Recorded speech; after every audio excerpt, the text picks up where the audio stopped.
Great. So excited you're here. Welcome to the Tompkins County Council of Governments public hearing to provide comments on the Department of Environmental Conservation on the revised supplemental generic environmental impact statement and their proposed regulations as they pertain to high-volume hydrofracking for gas in New York State. My name is Dominic Frongillo. I'm a council member in the town of Caroline, and I'm representing the Tompkins County Council of Governments. The Tompkins County Council of Governments is an intermunicipal organization representing all 17 municipalities. See with your neighbors if you can name all 17 within Tompkins County, working together for improving coordination and efficiency of services of local governments here in the county. TCCOG supports an open and transparent process to ensure that citizens in the county and in the Finger Lakes region as a whole are able to provide verbal comments to the DEC on its SGEIS and regulations from the region, which would be impacted by gas development in the Marcellus and Utica shales. The locations of the DEC-sponsored hearings did not provide this opportunity to our local citizens, so members of TCCOG organized this public hearing.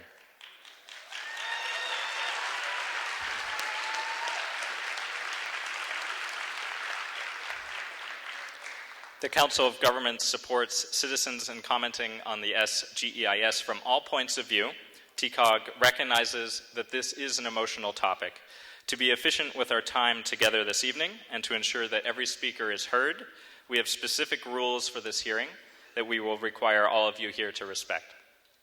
Number one, focus comments. This is not a rally to debate the merits or issues of gas drilling. This is a hearing to address the supplemental generic environmental impact statement and the proposed regulations. DEC will disregard any comments that do not specifically address the SGEIS or the regulations. To make the most effective use of our time, speakers should focus their comments on the SGEIS and proposed regulations. Number two, 3 minutes per speaker. Each speaker must complete their comments within their 3-minute time allowance. Please watch the timekeeper. There's our lovely timekeeper. And that's Susanna is her name. And she has a card for a 1-minute and a 30-second warning, as well as a red card for stop. Additional comments can be submitted in writing if you don't get them all in your 3 minutes, and I'll say more about that later. If a speaker should insist on exceeding the 3-minute time limit, he or she will be assisted in leaving by our lovely microphone assistants, but we know this won't be necessary. Number three, be respectful of all speakers. We recognize that gas drilling is an emotionally charged issue. That so many of us are here on a Thursday night shows just how many of us care deeply about this issue and have specific comments on the SGEIS and the proposed regulations to DEC. So to be efficient with our time, and so that many citizens as possible have an opportunity to speak, we ask that the audience refrain from applause, shouts, whistles, or other audible signs of approval or disapproval. We do ask speakers carefully consider their language to keep the atmosphere peaceful and respectful. Number four, speaker order. Each speaker has a number based on the order that he or she signed up. Speakers with odd numbers will line up on the left of the theater, and speakers with even numbers will line up on the right. I will call speakers by their name and in lots of 8. So that's 4 people per side.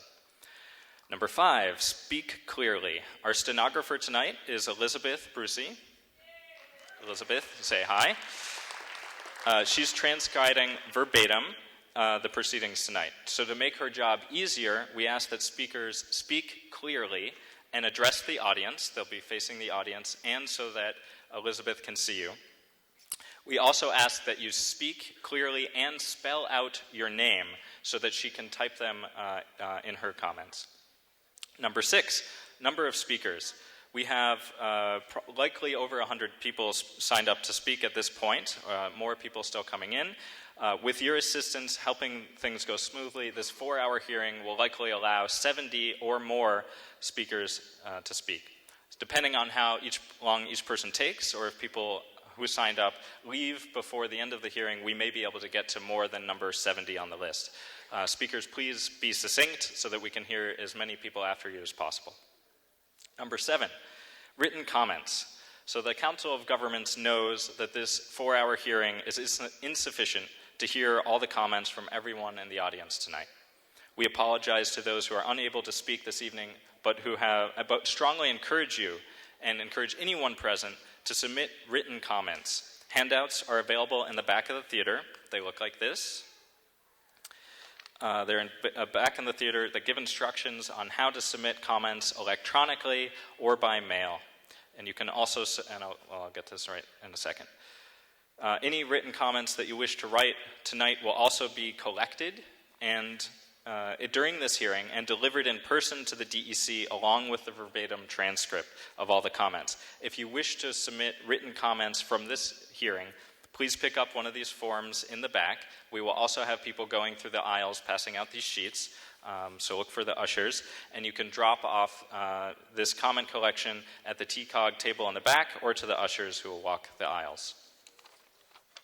To be included in the TCCOG packet and to be hand-delivered to the DEC, any written comments must be received by Monday, that's December 5th, at 5 p.m.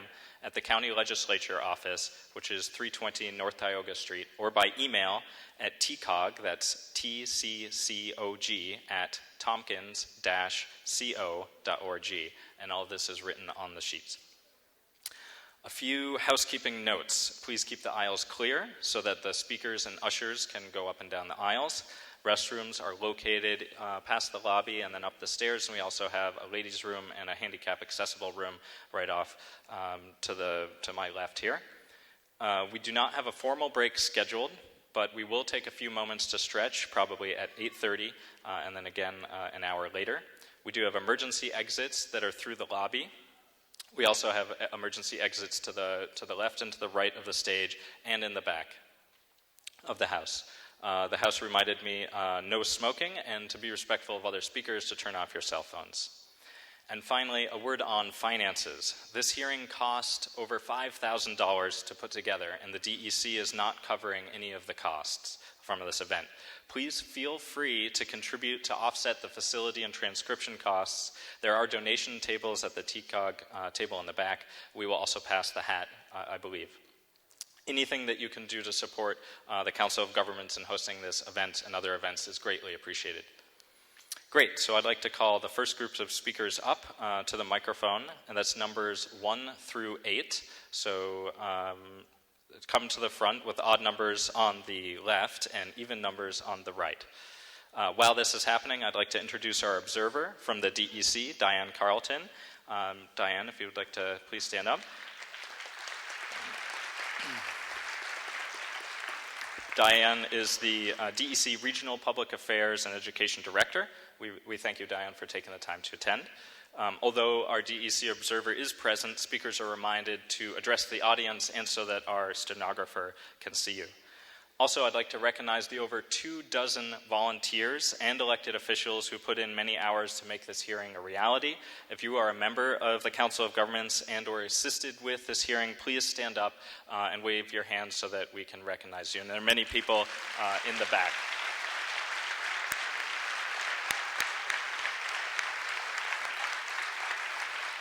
Thank you. None of this would be possible without their efforts. So thanks again to our stenographer, Elizabeth, for her excellent work in documenting the proceedings, and thanks to the State Theater for their hospitality in this beautiful facility. Great. So let's begin.